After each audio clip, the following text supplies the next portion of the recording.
palacete, criados à vontade,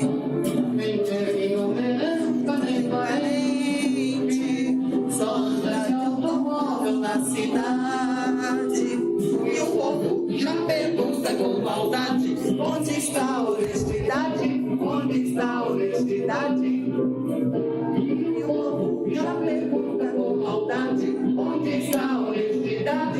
Onde está a honestidade?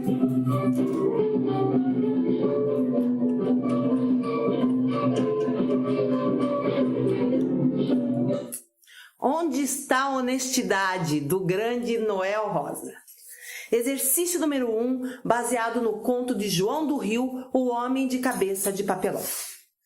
No país que chamavam de Sol, apesar de chover às vezes semanas inteiras, vivia um homem de nome Antenor. Não era príncipe, nem deputado, nem rico, nem jornalista. Absolutamente sem importância nenhuma. O país do Sol, como em geral todos os países lendários, era o mais comum e o menos surpreendente em ideias e práticas. Os habitantes afluíam todos para a capital, compostas de praças, ruas, jardins e avenidas. E nos centros, grandes prédios demonstrando a fortuna dos proprietários. Já no subúrbio, os prédios não passavam de um andar. Havia milhares de automóveis. Enfim, tudo quanto a cidade de fantasia pode almejar para ser igual a uma grande cidade com pretensões de América. E o povo que habitava julgava-se, além de inteligente, possuidor de imenso bom senso, famosos cidadãos de bem. Bom senso! Se não fosse a capital do Sol, do país do Sol, a cidade seria a capital do bom senso. Precisamente por isso, Antenor, apesar de não ter importância nenhuma, era exceção mal vista. Esse rapaz, filho de boa família, tão boa que até tinha sentimentos, agira sempre em desacordo com a norma de seus concidadãos. Desde menino, sua respeitável progenitora descobriu-lhe um defeito horrível. Antenor só dizia a verdade. Não a sua verdade, a verdade útil, mas a verdade verdadeira. Alarmada, a digna senhora pensou em tomar providências. Foi-lhe impossível. Antenor era diverso no modo de comer, na maneira de vestir, no jeito de andar, na expressão com que se dirigia aos outros.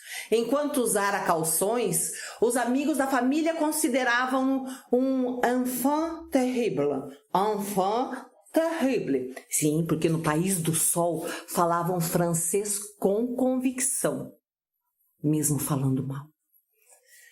Rapaz, entretanto, o Antenor tornou-se alarmante, né? Entre outras coisas, ele pensava livremente, por conta própria. Assim, a família via chegar Antenor como a própria revolução.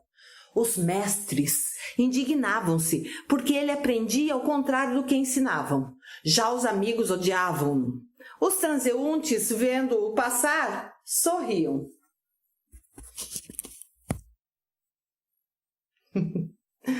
Uma só coisa descobriu a mãe de Antenor para não ser forçado a mandá-lo embora.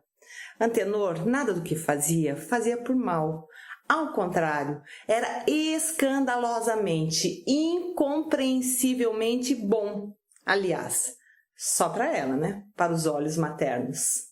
A família tentou convencer Antenor de que devia seguir os trâmites legais de um jovem solar, isso é, ser bacharel e depois empregado público nacionalista. Mas Antenor negou-se. Antenor foi trabalhar e teve uma grande dificuldade para trabalhar. Pode-se dizer que a originalidade da sua vida era trabalhar por trabalhar. Antenor passeou a sua má cabeça por várias casas de comércio, várias empresas industriais.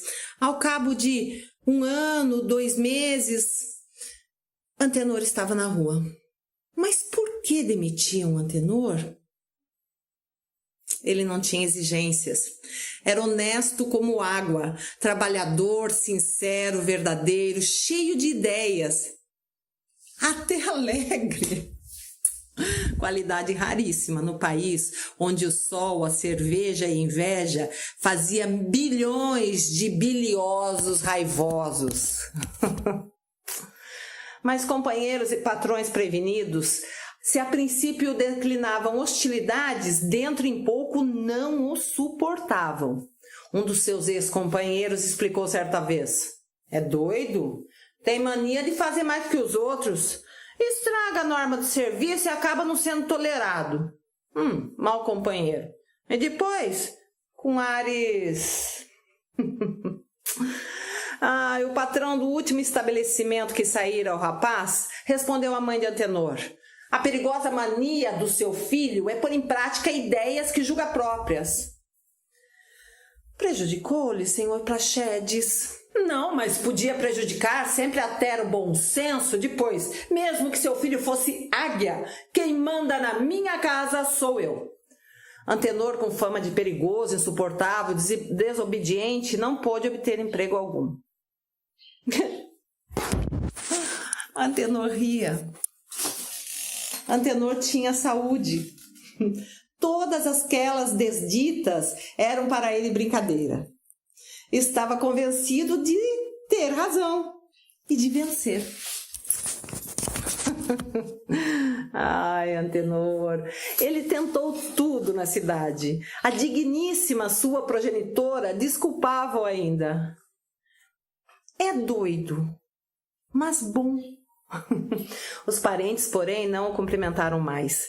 Antenor exercera o comércio, a indústria, professorado, proletariado, em todas as profissões sentiu o ódio com que o repeliam. Sempre porque ele pensava, sentia, dizia outra coisa diversa. "Mas Deus, eu sou honesto, bom, inteligente, incapaz de fazer mal." "É da tua má cabeça, meu filho." "Qual?" "A tua cabeça não regula." "Quem sabe?" Antenor começava a pensar na sua má cabeça, quando seu coração apaixonou-se. Era uma rapariga chamada Maria Antônia, filha da nova lavadeira da sua mãe. Antenor achava perfeitamente justo casar com Maria Antônia. Todos viram nisso mais uma prova do desarranjo cerebral de Antenor. A resposta de Maria Antônia foi condicional. "Só caso se o senhor tomar juízo." "Mas o que chama juízo?" "Ser como os mais." "Então você gosta de mim?" "E por isso é que só caso depois." Como tomar juízo? Como regular a cabeça? O amor leva aos maiores desatinos. Antenor pensava em arranjar a má cabeça. Estava convencido. Nessas disposições, Antenor andava pela rua, no centro, quando seus olhos descobriram a tabuleta. Relojoaria e outros maquinismos delicados de precisão. Relojoaria e outros maquinismos delicados de precisão? Achou graça e entrou. Um cavaleiro grave veio servi-lo.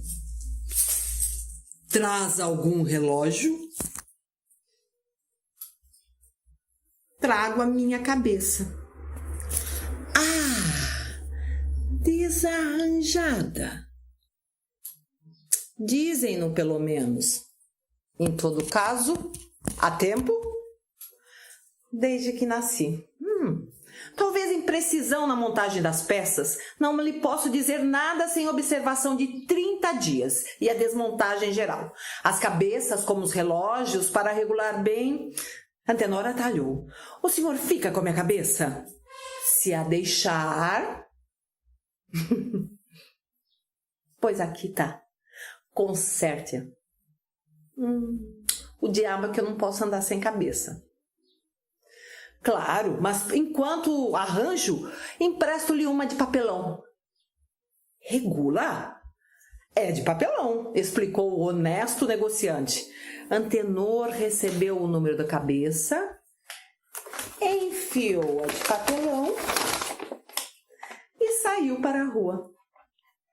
2 meses depois, Antenor tinha uma porção de amigos, jogava pôquer com o ministro da Agricultura, ganhava uma pequena fortuna vendendo feijão bichado para os exércitos aliados.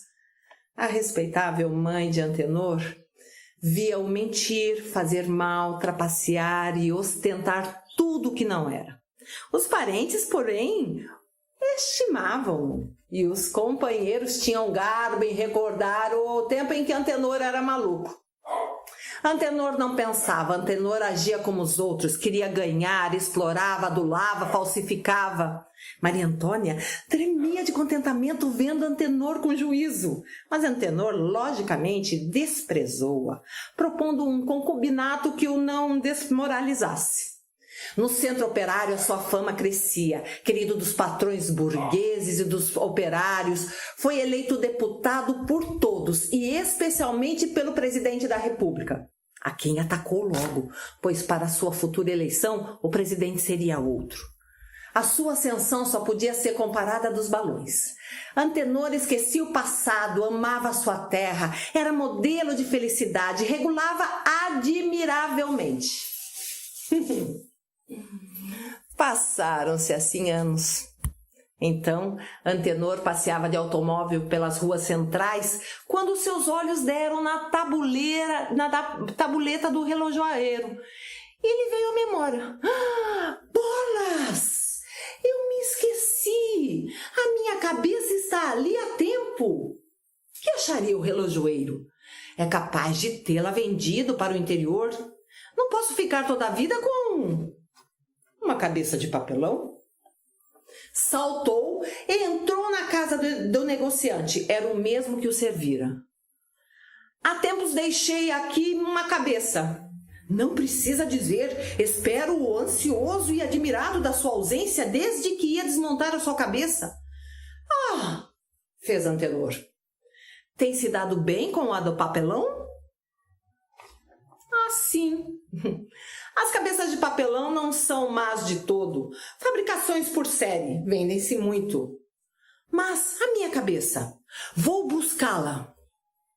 Foi ao interior e trouxe um embrulho com respeitoso cuidado. Consertou-a? Não? Então o desarranjo grande. O homem recuou.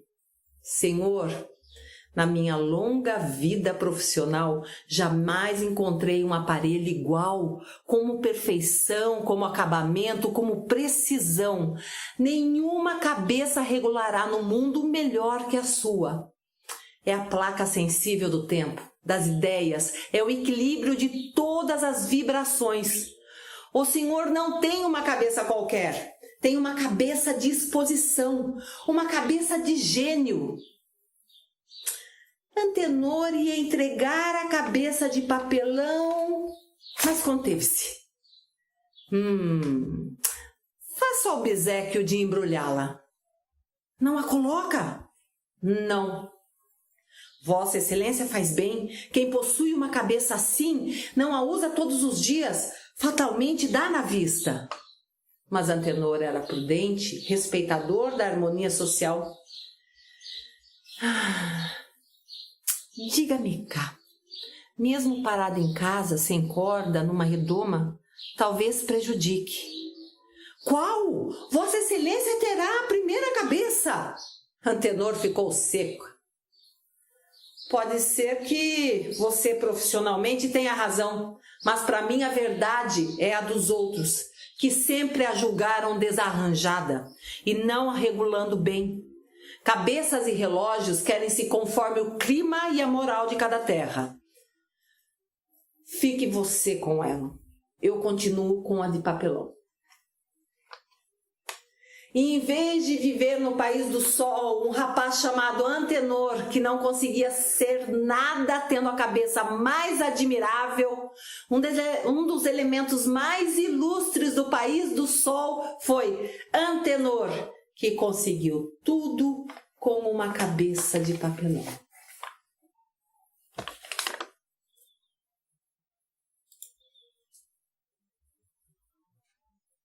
Onde está a honestidade? O homem de cabeça de papelão, João do Rio.